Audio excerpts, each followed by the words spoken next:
All right, everyone, we're going to get rolling. We've got an action-packed 2 days.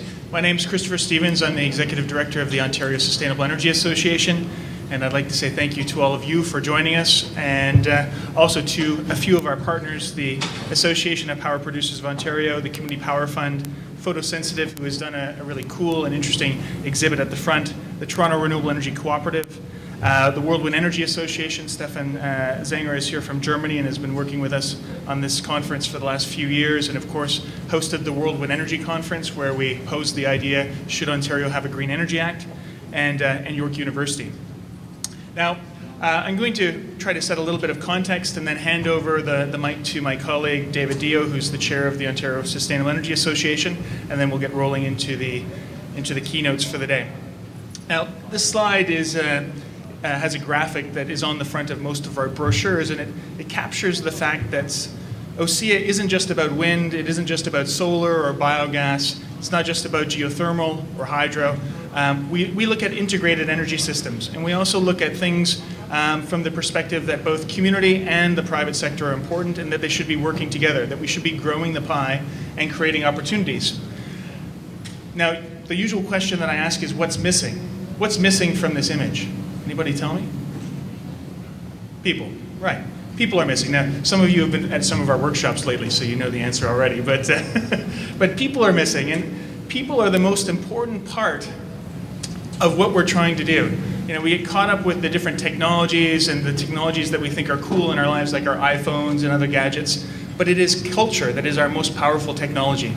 And we need to understand the underlying principles and values that define us and that we use to perceive the world in order to make better decisions.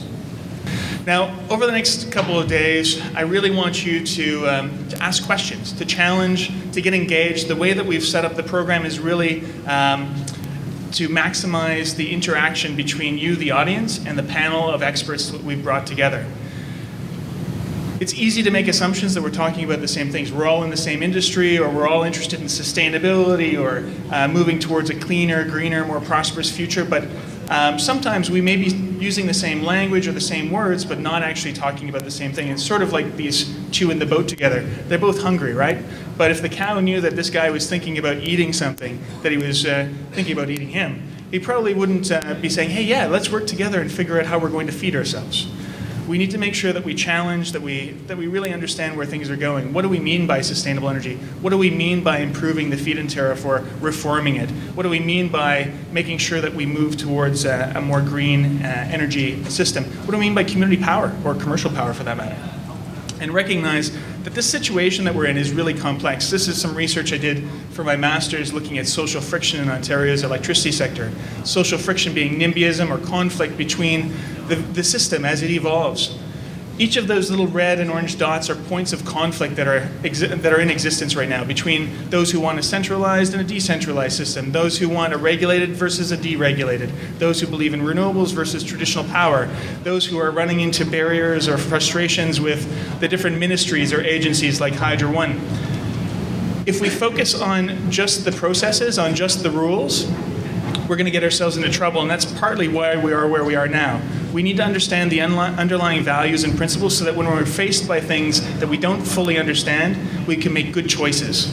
And today and tomorrow, I hope that you think about that. What are the key things that we're looking at? What's the underlying values? What are the drivers that we need to consider? But also, what's the vision that we're working towards? And there's all kinds of barriers that are preventing us from moving forward. There's policy and regulatory barriers. There's the knowledge barrier. There's equity issues.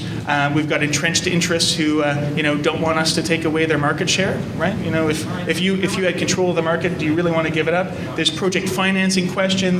But the big one, again, is our culture. If we don't change the way that we look at our system, if we don't think about how we want to get towards a sustainable energy system, then we're just going to keep running into walls. So at the end of the next 2 days, I hope we come out with some really great ideas from both you and from our expert panels to formulate and to really drive home what our roadmap to success looks like. What does Green Energy Ontario 2.0 look like? How does the commercial and the community sector need to work together? How do we need to bring thermal and electricity into the same discussion so that we're not doing siloed approaches, which again causes problems but also reduces the opportunities that are there for us?